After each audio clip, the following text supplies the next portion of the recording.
பிசாசின் தந்திரம் இதுதான். சபையிலே கூட இப்படிப்பட்ட ஆவிகள் வேலை செய்யுது. நல்ல சபைக்கு யாராவது ஒருத்தன் புரோஜனமா இருந்தா உடனே அவனை போய் கெடுக்கிறதுக்கு ஒரு பிசாசு கூட்டம் ஒன்று வேலை செஞ்சுக்கிட்டே இருக்காமே. இது பிசாசின் தந்திரம். இந்த நேபுகாத்நேச்சார் ராஜா பார்த்தான், என்னடா இவனுங்க நிறைய பேர் இருக்கிறானுங்க, ஆனா இவனுங்க கொஞ்சம் வித்தியாசமா இருக்கிறானுங்களே.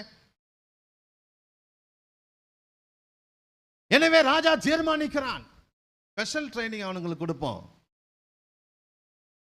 தேவனுடைய ஜனங்களா இருக்கிற உங்களுக்குள்ள சில திறமைகள் இருக்கலாம்.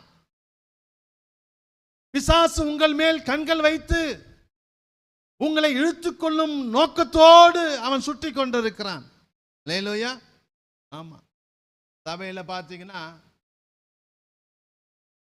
சபைக்காக கொடுத்து தாங்குறவங்க யாருமே கிடையாது.